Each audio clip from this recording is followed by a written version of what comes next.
Welcome to the Arts and Communication Magnet Academy's graduation for the class of 2020.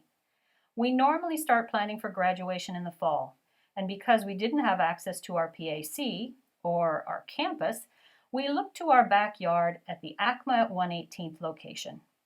Our biggest concerns were weather, how to carry sound across the yard, how to flow students from the entrances and up to the stage to get their diplomas and for their speeches.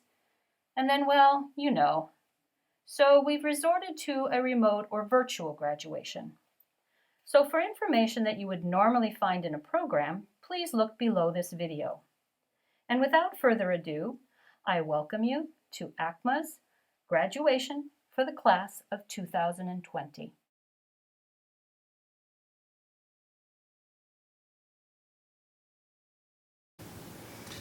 Welcome, ACMA Senior Class of 2020, and congratulations. I'd like to talk to you about learning in the time of Corona. Hidden in the word graduation is a root shared with the word gradual. One might say today, we are here to celebrate a milestone in your long and gradual learning process. I know because I've been there, learning with you the last 7 years and 11 years before that. I'm still in high school 38 years after somebody else told me I had hit the same milestone. Yep, still in high school. Walk down memory lane with me a moment and remember the smaller, awkward steps or stumbles in that process. That song you wrote in 6th grade that you knew you'd be performing at the Grammys. That sketchbook full of anime that you knew would get you a job at Disney. That Harry Potter fan fiction that you knew was going to do whatever fan fiction does. And the relationships. Remember the heartthrob you finally got the courage to ask to the middle school dance and didn't talk to the rest of the night? Or the one you were in a committed relationship with as a sophomore, the one you knew was the one, and the heartbreak afterwards? Yeah, I remember those too. You spent the last 7 years learning just how important a role your own choices, even the ones I just listed, play in your development. You spent half of your life expecting you would arrive at a school building where you would respond to bells in a Pavlovian fashion, sit at tables like birds in a nest where teachers would disgorge their knowledge and experience into your brains, where some of it might even stick. And then you'd traipse home, only to repeat the process tomorrow. If someone had asked you a year ago, what if you didn't have to go to school? What if school came to you on your computer? And what if you actually had the choice whether you would let it in when it knocked at your door? And what if you only had to do your homework when you felt like it? And all your teachers had to report was whether you passed or failed. Would you commit differently? Would you have invested as much? And would you learn as much? Would you produce the same quality of work? Ladies and gentlemen, this virus, novel COVID-19, has just handed you the biggest learning opportunity you have had in your life. Now, say thank you. Because this is the next step in your graduation, your gradual learning process, that one that I'm still into. You could be working at a job next year where the only grade you get is pass-fail, a paycheck, or you're fired. You could be attending college online from home and no parent, teacher, or counselor will be monitoring you or pushing you to keep up. Will you commit differently? Will you invest as much? Will you learn as much? Will you produce the same quality of work? And more importantly, will you enjoy it as much? Think of the things you've missed this last quarter of the school year. The sounds, the infectious laughter, your middle school math teacher's scatological humor, your social studies teacher's soapbox and hats. So many hats. Your coffee cup toting principal whistling happily down the hallway promptly at 7:40 every morning. English tea with your counselor with china cups and saucers and hats. So many hats. Lunches in my room. Friendsgiving in my room. And just Friendsgiving. The connections. All the beautiful connections. In this new phase of your gradual development, how will you create those connections? How will you create new connections? What investment are you willing to make to create all those things you loved? Those things you missed so much your last quarter. One of my heroes from film, Professor John Keating from Dead Poets Society, played by St. Robin Williams, tells his students that it may be more pragmatic to just learn your STEM, science, technology, engineering, and math, and go spend the rest of your life as a cog in the machine that keeps the world turning. Then he reminds his students that while those may be what make life, the things that make life worth living are love, beauty, and art. All the beautiful stuff that we see all over the Apple building downtown. Your love, beauty, and art are the voice of our future. STEM may be what keeps the world turning, but love, beauty, art can change the direction it turns. These are the things that make me so proud to work for you here at ACMA. We don't just want to learn the things that will get us through life, though we acknowledge that we must. We want to learn the things that make life worth living. We're here to practice the things that are going to change the world. This last quarter, I've missed the same things you did. Well, maybe not Honeycutt's booger jokes, but the connections. I miss going off on tangents started by your random comments in class and the challenge of finding a way to connect them back to my curriculum. I miss noticing that you looked tired, excited, distracted, depressed, heartbroken, in love, overwhelmed, confused, and trying to find a way to connect with where you were, even if it meant giving up a piece of what I had planned for the class. In the 2 years I've had you in my classes, some of you more, I have thoroughly enjoyed connecting with the amazing human you are becoming. Yes, that has taken an enormous investment on my part. And yes, it's been exhausting at times. And yes, there are days when I didn't know if I had the energy to do it. And this last quarter has reminded me just how much those connections mean to me, how much I value them, how much I need them, how much they make my life worth living. Your love, your beauty, your art. These are the things we live for. It is through these that we connect with each other, with the world. It is with these that we change the world. These are the things that get us, that get me out of bed in the morning. And missing them has made it a lot harder to get out of bed in the morning. So it's not just me. These connections don't happen in a vacuum. They happen because we go out of our way to find them, to create them. We work hard to nurture a relationship. We invest time. We take risks. We march. We speak out.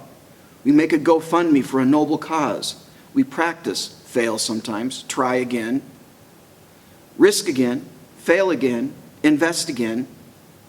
Even if we have to gouge over the entire painting that we just spent the last month on, we start painting a new one.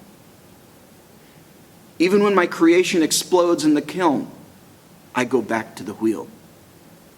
Even when I drop a line or a bomb in a show, I'm there auditioning for the next one. Even when our dream candidate drops out of a race, we vote for a better world.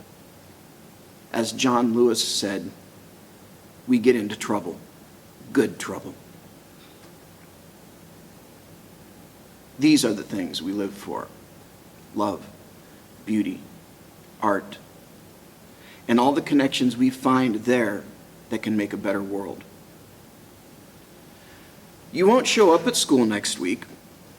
You aren't likely to respond to bells in that passionately prescriptive Pavlovian manner ever again in your life. Nobody is likely to disgorge wisdom to you quite the same way ever again. What you are going to do tomorrow to create the environment, what are you going to do tomorrow to create the environment where someone else is willing to invest in you the way that your teachers have? What are you going to create tomorrow that provides as fertile ground for you to continue this gradual process of evolution? How much are you willing to invest tomorrow to create those things, the things we live for: love, beauty, art, connections, the things that amplify your voice? How will you use that voice to make the world a better place? And the day after that, yeah, you'll want to do it then too, if this is what you want to create. This pandemic has given you the opportunity to practice what's next. So how did it go? Don't sweat it. Just learn from it. Because you get another chance tomorrow. Will you do anything differently? Will you invest your time and energy the same way? This has been a rehearsal, as we teachers call it, a formative assessment. Practice means you get a redo. How will you do it better next time? How will you do it tomorrow? And will you improve on that the next day? It's a gradual learning process. Keep graduating. Please stay in touch with ACMA. Come back and visit. Join ACMA alumni in social media. Send a friend request to that teacher who really influenced you or was there when you really needed them or gave you that one extra opportunity to get you through. Tell them thank you. And thank you for teaching me. I'll let you know when they let me graduate from ACMA.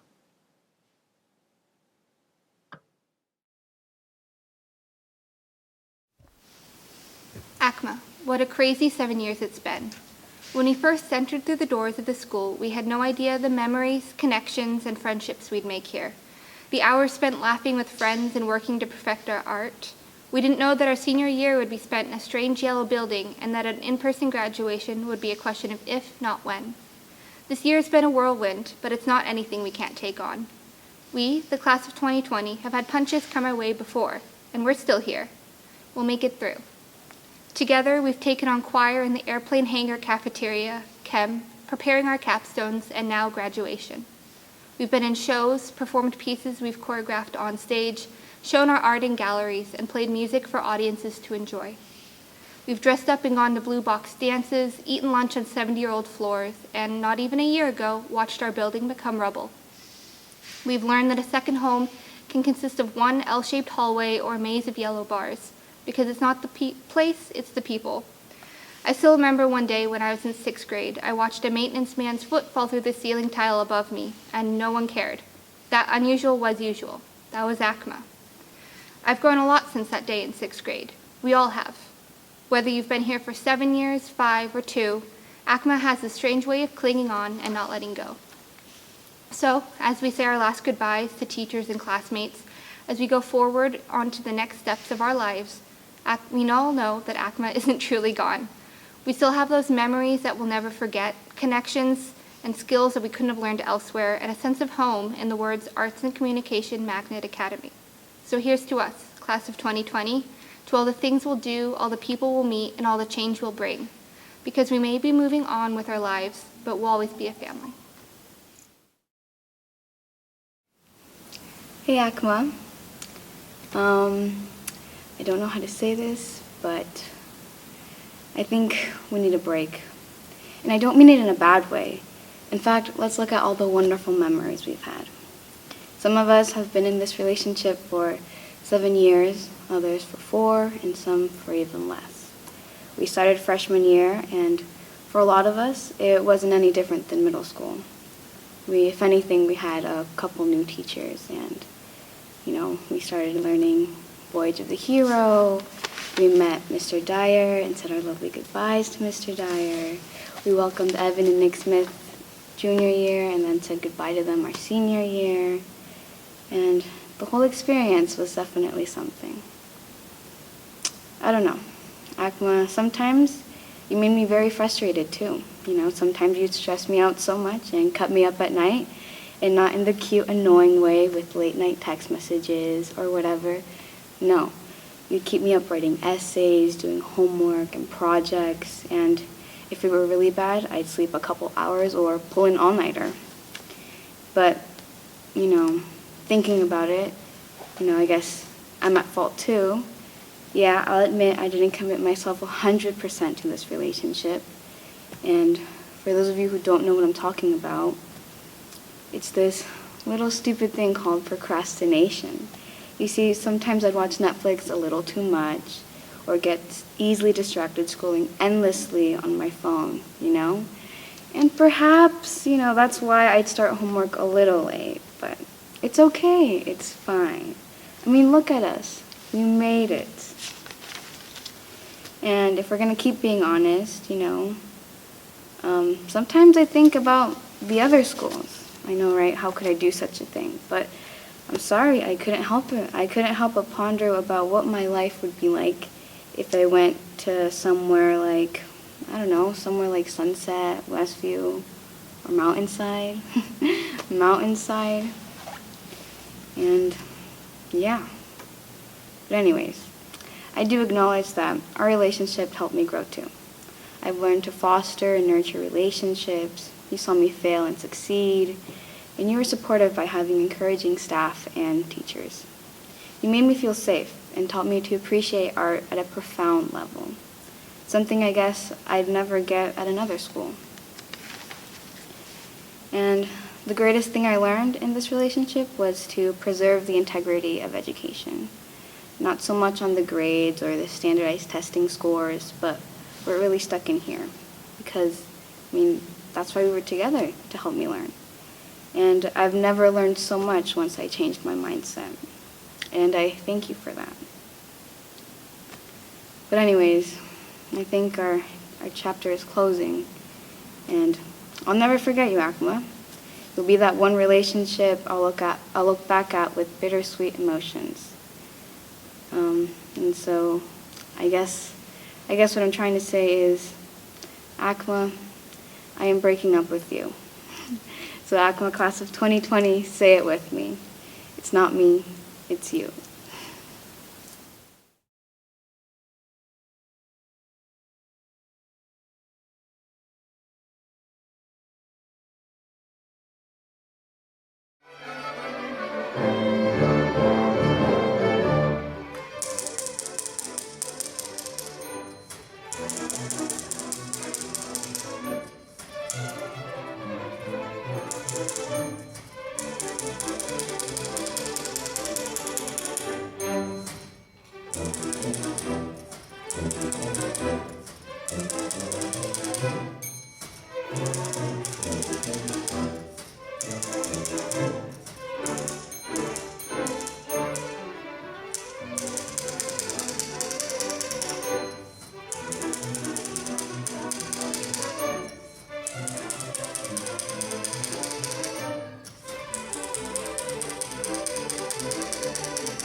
Hello, everyone.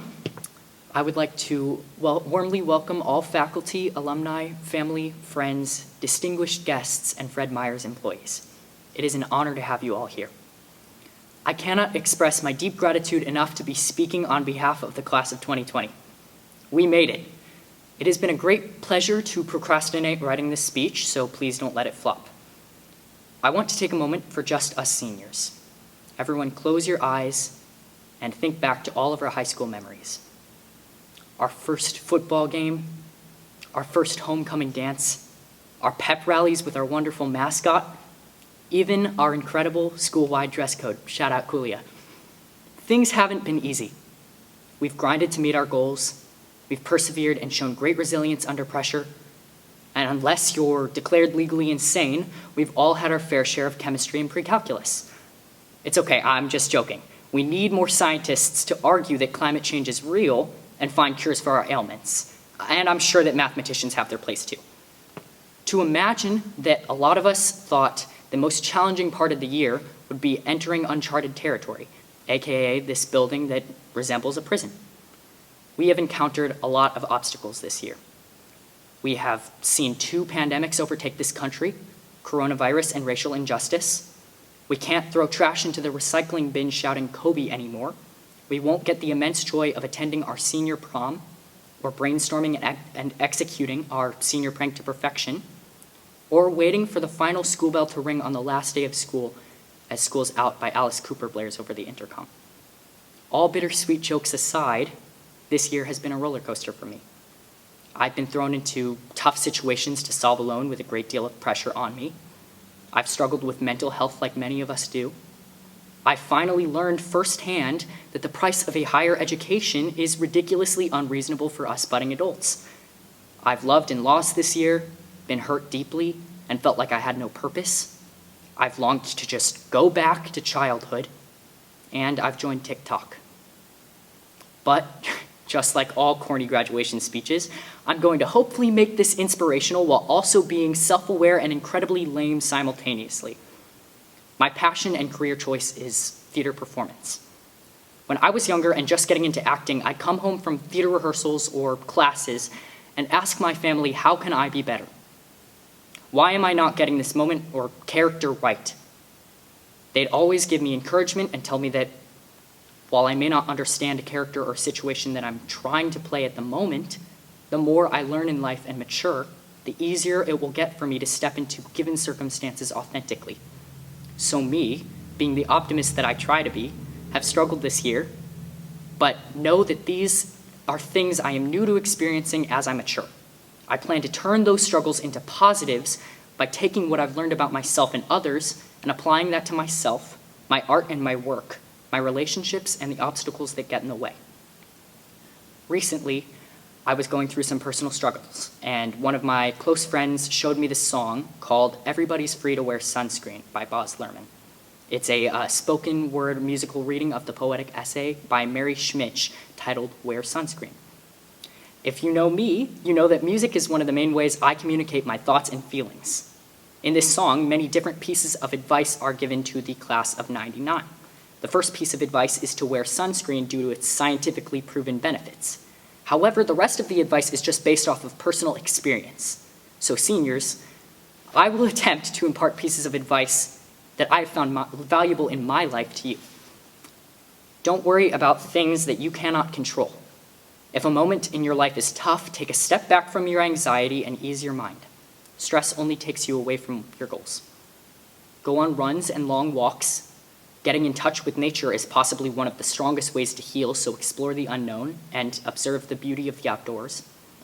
Challenge yourself to not use the words good or bad to describe your opinion on a topic or a piece of work. Instead, find the root of why it made you feel that way and nerd out about that. Reach out to others. Check in with them about how they're doing. Move on from them if they aren't checking in on you. Be honest with yourself and with others. Read and educate yourself. Laugh out loud, tap into your imagination, hold on to your childlike wonder and curiosity in everything you do. Never ever be afraid to live boldly and spontaneously. Stretch and take care of your body. Work out when you're motivated. Don't do it simply because you're afraid of how others will see you. Vote.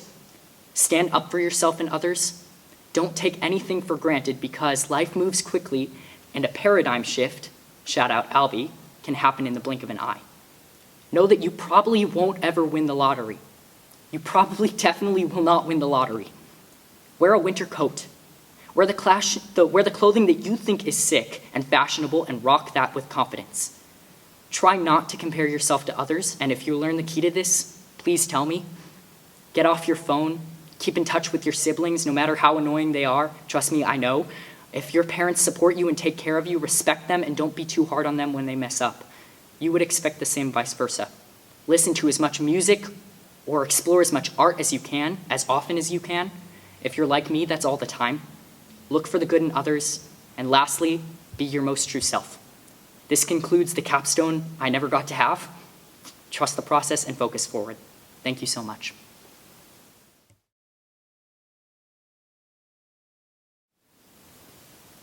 The first person to inspire me, truly, deeply inspire me, was a stellar student named Ravina Tucker. We attended the same elementary school in Plainfield, Illinois, Freedom Elementary. I never saw her in the hallways, not uncommon for a third grader, but I would see her thick black hair and round glasses in the yearbook, read her name, and recognize that she also had Indian heritage, like me. Freedom Elementary had all of 5 or 6 Indian American kids, kind of like ACMA, so I often felt like an outsider. Knowing Ravina existed in the same space as I did made me feel more at ease with myself. But Ravina was not merely a student. One spring morning, I was at the public library, which I frequented. My mother showed me a stack of books made with stapled printer papers, which said in bold lettering, Plainfield Public Library Great Read Story Competition. Ravina, then a 5th grader, had won first place in her category. My admiration skyrocketed. I read her story, I read it once more, and I read it thrice over. When I went home, rather than clicking at a computer game, I opened a Word document and typed fervently until my screen time was over. Throughout the summer, on my way to swimming lessons every day, I'd read her story over and over, until I had entire sections memorized. How had she made her story so enthralling that I returned to it endlessly? Her writing belonged on one of the shelves in the library, not in a stack by the children's reception desk. Flawless grammar, perfect punctuation, an absurdly effortless flow to her words. How had she managed to make herself sound so mature? I kept writing, enough so that I won first place in the 3rd to 4th grade category the following year. Ravina had won too, now a 6th grader. And here I was, yearning to write forever, for the rest of my life. Without Ravina's story, I would not have made this decision. The library bookshelves lacked names like Aishwarya and Ravina, but Ravina's writing made me dream bigger. I moved on, and so did Ravina. When I was 12, living in India, I remembered Ravina's stories, and I plugged her name into Google. Imagine my pleasant surprise. Ravina Tucker had published a book through the Make-A-Wish Foundation. Unbeknownst to me, she had a life-threatening condition called cystic fibrosis.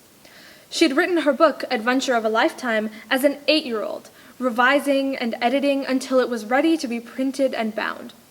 Her dedication and success gave me the belief that an Indian American girl could write marvelous things and share them with the world. Our respective pages fluttered forward. I grew to love playwriting, and my passion for the written word grew stronger.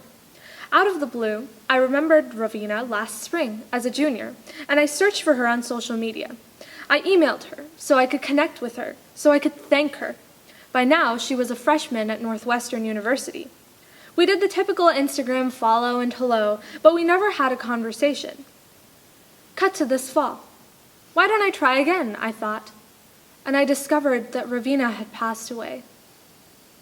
It shocked me to realize that my inspiration was no longer alive, that I'd never conveyed to her the immense gratitude I felt. And this taught me a monumental principle. Our inspirations leave a mark on us. No matter how shallow or deep, this mark is not insignificant. It can shape our passions, our artwork, our lives. I would say the same of any accomplishments that arise in our lives. I don't think Ravina cared if she published straight onto the New York Times bestsellers list. That small accomplishment, the spark of triumph that makes us rejoice, it can be as minimal as a math question you got right after hours of calculation, as an offhand word of praise from a mentor you look up to. But nonetheless, any accomplishment holds the weight of one's world, of one's self-worth. Don't underestimate it. As much as I wish that Ravina were able to keep doing what she loved, it isn't possible. But her work exists. Her hard work exists. Her words exist. She left a mark on the world, on me, that will never be forgotten. I remember her in all that I write, because she gave me the confidence to do it in the first place. She gave me direction without ever having spoken to me. In my 4 years at ACMA, I found inspiration in the smallest places, from all of you, and I've embraced it. To my fellow students, to my teachers, and to the audience, I would implore you not to diminish the importance of your inspirations. And furthermore, I insist that you open your mind and always welcome inspiration, regardless of who or what it comes from. Its power encompasses more than you know, and you haven't the slightest clue where it might lead you. Thank you.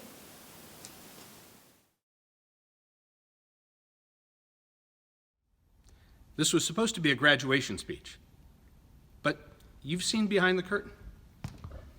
It's different now. You saw disarray. You saw a stage without room to dance, or make music, or maybe even read a poem. So you looked around, you took a deep breath, and you struck out to the world beyond our little stage.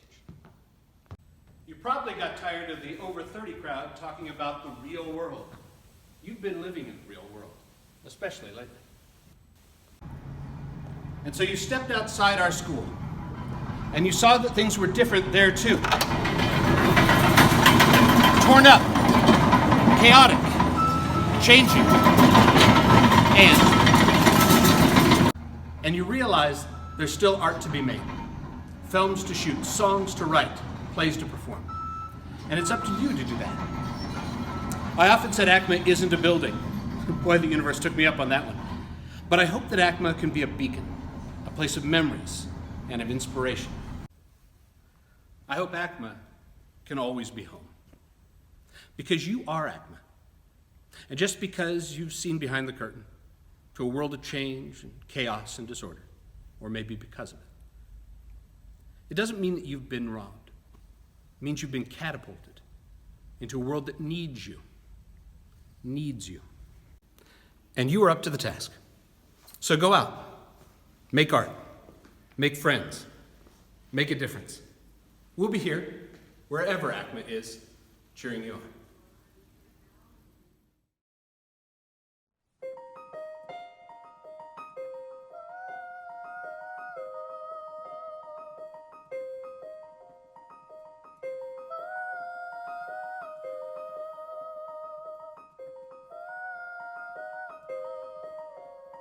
I can hear you, but I won't.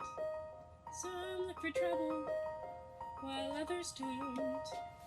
There's 1,000 reasons I should go about my day and ignore your whispers, which I wish would go away.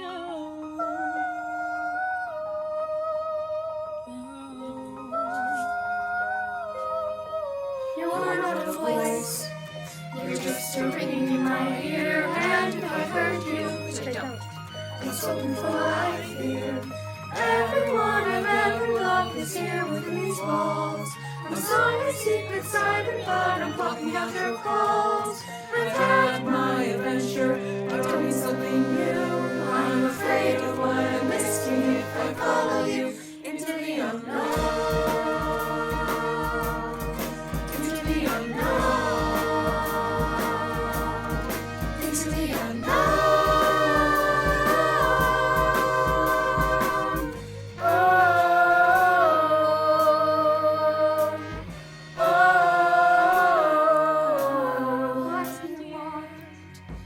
You've been keeping me awake.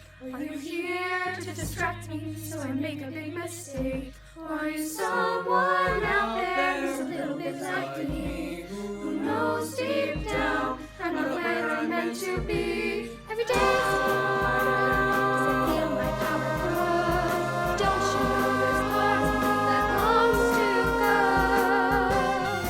into the unknown, into the unknown, into the unknown.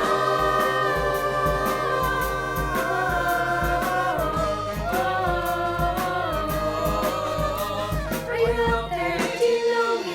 Can you feel me? Can you show me?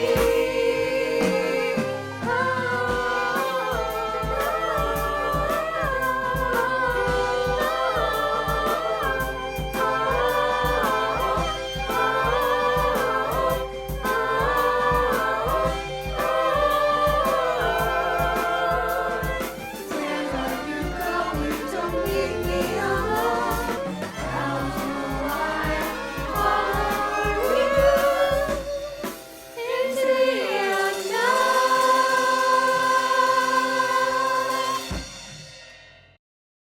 At this time, I am pleased to announce the winner of a senior recognition that has become an ACMA tradition, the recognition of artistic excellence.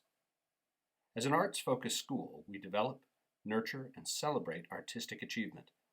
While many in the class are worthy of this recognition, 8 students were nominated by the faculty, students who they believe exemplify artistic accomplishment.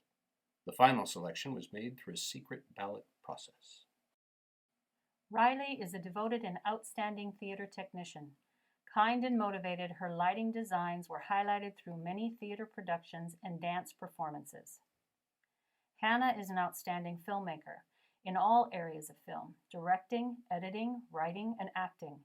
She is a risk taker, allowing her to experiment, play, and develop her art. Ella can be seen acting in many, 5 years' worth, of ACMA films.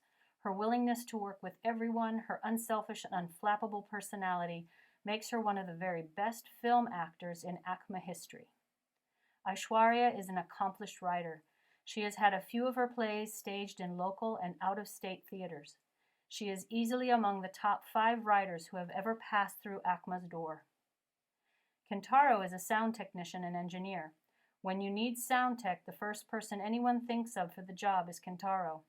There were many presentations, shows, assemblies, and events with Kentaro behind the scenes helping them flow. Ethan is dedicated to his craft, focused on excellence and talented beyond belief. We all know he is an incredible dancer, and this year he earned an acting role in ACMA's production of Cabaret. His dedication and focus supported this exploration into acting, and now he can add another skill to his repertoire. Malachi is dedicated to both dance and theater. He goes all in whenever he is performing. He works tirelessly to become the best at what he is doing and not afraid to share that with others. Rez has an exceptional talent and skill as a film editor, a fearless artist whose work is consistently received with loud and enthusiastic applause. Experimenting with filmmaking is a passion and a successful one at that. Leilu is dedicated to the theater, working on stage, backstage, writing, directing, puppeteering, and mentoring younger and newer thespians to follow in their footsteps. Their dedication to their craft will have long-lasting influence for many years to come. Leilu Wazalewski.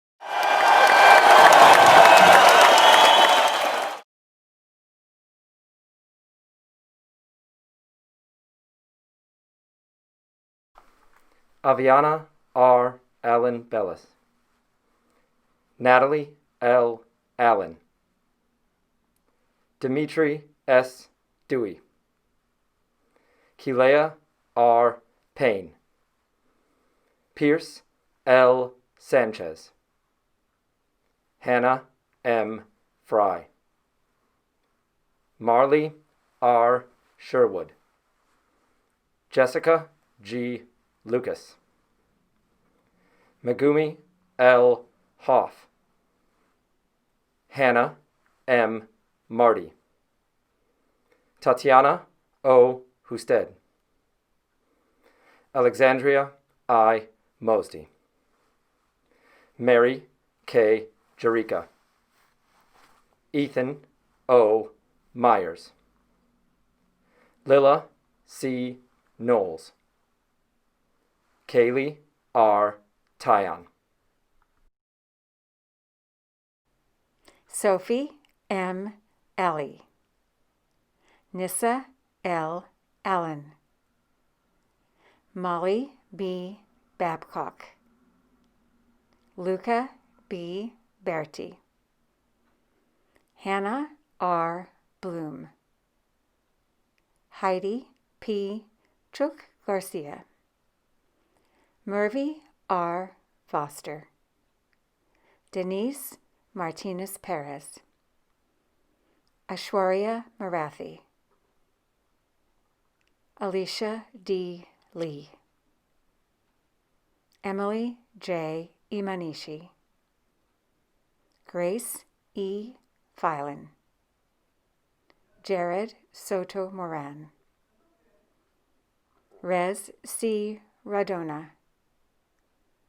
Alma Y. Raven Guido. Asher B. Ross. Daniel Ariano. Ariana C. Davis. Mongol Chung. Riley J. Carter. Sarah M. Bozer. Alexandra Sky M. Biel. Taylor E. Grandy. Ella M. Jarrett. Ashley F. Killian. Samantha G. Knickerbocker. Elise S. Leong.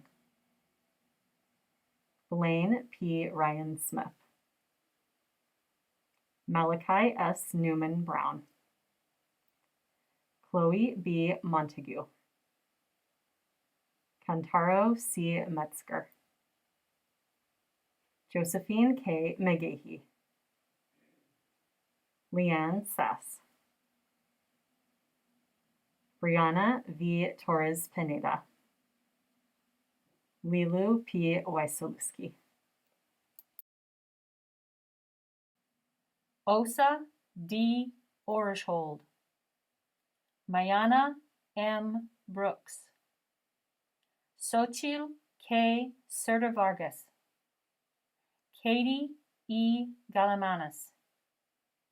Angeles A. Herrera. Ashley E. Lowe. Desiree N. Meek. Naomi A. Weiser. Sophie R. Stewart. Ian C. Reeb. Logan A. Powers. Natalia Morales. Julia Connolly. Hannah Press. Thank you to the unconventional class of 2020 for an unconventional end to an unconventional ACMA experience. We'll always keep you in our hearts, look forward to your visits home, and celebrate all you do, and even more, who you are. Now it's time, I suppose, for some cake and ice cream at your own kitchen tables? In all seriousness, thank you, class of 2020. Congratulations.